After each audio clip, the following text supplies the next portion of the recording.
자, 안녕들 하세요. 자, 이제 통역 모의고사 오늘 1주차가 됩니다.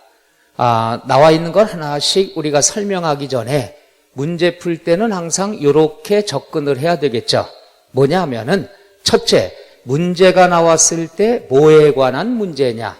취득세냐? 등록면허세냐? 재산세냐? 항상 동그라미 치는 습관을 가져야죠.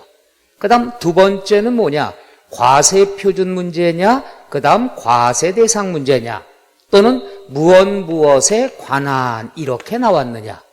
그러면 과세표준이다, 과세대상이다, 납세의무자다 나왔으면은 독립문제가 되는 거고, 그 다음에 관한 설명이다 이렇게 나오면 종합문제라고 그랬죠. 따라서 종합문제는 지문들이 과세표준에도 하나 나오고 과세대상 나오고 납세의무자 나오게 되겠죠. 해서 조세의 종류부터 보고 그 다음에 독립문제냐, 그 다음 종합문제냐, 그 다음 마지막은 옳은 거냐 틀린 거냐 이렇게 포인트를 찾으면 됩니다. 해서 세법의 모든 문제들은 이렇게 포인트 세 가지를 찾으면 되죠. 그 다음 마무리가 되면은 박스가 나와서 옳은 것은 몇 개인가, 틀린 것은 모두 몇 개인가 이렇게 구성이 되어 있죠. 그러니까 모든 세법에는 요 틀이 정해져 있으니까 요대로 체크하면서 하면 실수를 많이 막을 수가 있다. 그래서 우리가 이제부터 모의고사 풀 때는 항상 요런 조건을 가지고 접근하시면 실수가 없을 겁니다. 자, 이렇게 해서 하나씩 한번 해볼게요. 자, 1번 보죠. 2020년 토지에 대한 재산세다. 항상 조세부터 동그라미 치고요. 두 번째는 뭐냐? 분할 납부에 관한 문제죠. 독립문제가 되죠. 따라서 재산세 분할 납부다 그랬으면은 얼마 초과돼야 된다? 250만 원. 따라서 500만 원 이하냐? 500만 원 초과냐? 이걸 마무리 보면 되죠. 보니까 이 경우에 400만 원 나왔죠. 400만 원 나왔으면은 500만 원 이하에 들어가서 일단 납부기한 내 얼마를 내줘야 된다? 250만 원. 그럼 분납은 나중에 내는 것 250만 원 초과 얼마가 되죠? 150만 원이 분납이 된다. 해서 찾는 요령은 뭐냐? 재산세다. 그럼 뭘 물어보느냐? 분할 납부다. 그럼 금액이 얼마냐? 400만 원. 항상 숫자는 두 번째 이후에 뭐라고 그랬죠? 이렇게 하면 포인트 그대로 답이 떨어지겠죠. 자, 그래서 답은 몇 번이 됩니까? 3번. 얼마? 150만 원이 되더라. 해서 분할 납부는 여러분들이 꼭 신경을 써야 될 단원입니다. 다음 2번. 박스가 나왔네요. 자, 여기에서도 포인트를 찾아볼까요? 뭐에 속하냐? 국세에 해당하는 것. 그 다음 옳게 묶인 것. 이렇게 나왔죠. 그럼 일단 국세다, 지방세다가 기본 개념이 되죠.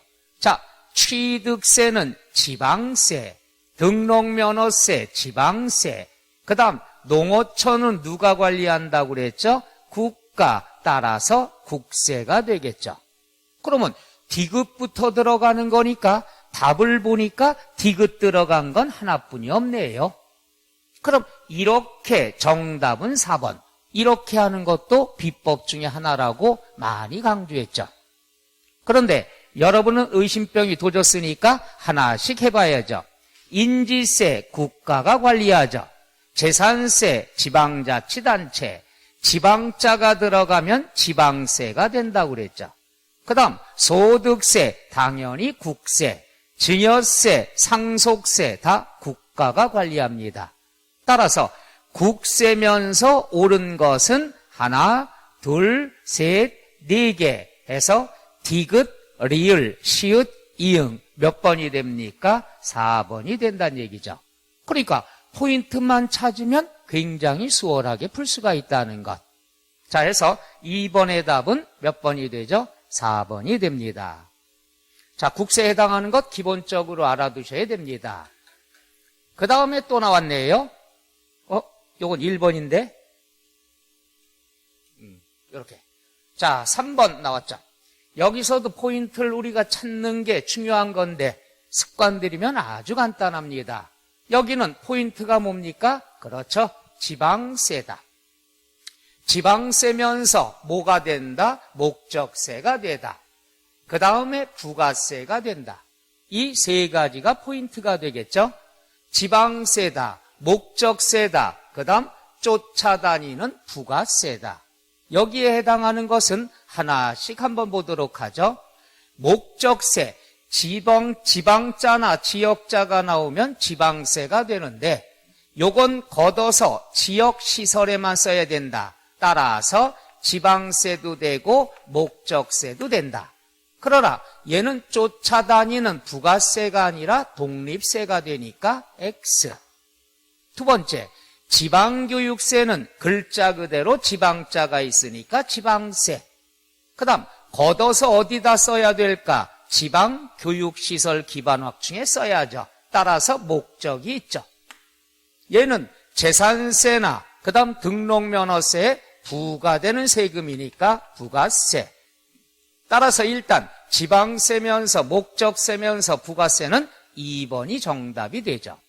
그럼 3번 취득세, 요거는 지방세 맞죠? 그런데 얘는 목적이 없으니까 보통세. 그러니까 목적세가 아니란 얘기죠. 그 다음에 얘는 쫓아다니는 게 아니라 독립세니까 X가 되죠. 그 다음 농어촌 특별세는 일단 국세죠. 그 다음에 얘는 뭐가 됩니까? 쫓아다니니까 뭐가 된다? 부가세. 그 다음에 목적이 정해져 있으니까 목적세. 그러니까 국세에서 일단 답이 아니라는 것 알 수가 있겠죠. 종합부동산세도 국세니까 답에서 배제가 되는 것. 해서 여기에 포인트는 지방세. 그럼 먼저 찾을 때 이렇게 찾아도 되죠. 얘는 국세, X. 지방세. 두 번째 목적세, 얘는 목적세가 아니니까 X. 그 다음 부가세, 얘는 쫓아다니지 않으니까 X. 그럼 지방교육세로 찾을 수가 있겠죠. 그래서 지방세면서 목적세면서 부가세에 해당하는 것 뭐가 있다? 지방교육세가 있더라. 해서 목적세나 부가세에 관한 것들도 여러분이 꼭 알아두셔야 됩니다. 그래서 3번의 답은 2번. 그 다음에 4번 보죠. 자, 우리가 여기에서 포인트는 뭐냐? 종가세. 즉 과세 표준 곱하기 세율은 산출세액이 된다. 과세 표준이 가액으로 나온다. 그러면 종가세. 수량이나 건수가 나오면 뭐가 되죠? 종량세. 그럼 대부분의 조세는 종가세입니다. 그러면 종량세와 종가세, 여기 나왔죠? 종가세, 종량세가 있는데 종량세를 일부 채택하고 있는 것. 쉬운 말로 종가세와 종량세 두 가지를 다 적용하는 조세. 하나뿐이 없죠? 몇 분이 없어요? 등록 면허세가 있죠. 대부분의 조세는 종가세입니다. 그러나 종가세와 종량세를 적용하고 있는 조세는 하나뿐이 없죠. 예를 들면은 권리 설정할 때는 과세 표준이 1억, 2억, 3억 종가세가 되고요. 그 다음 구, 토,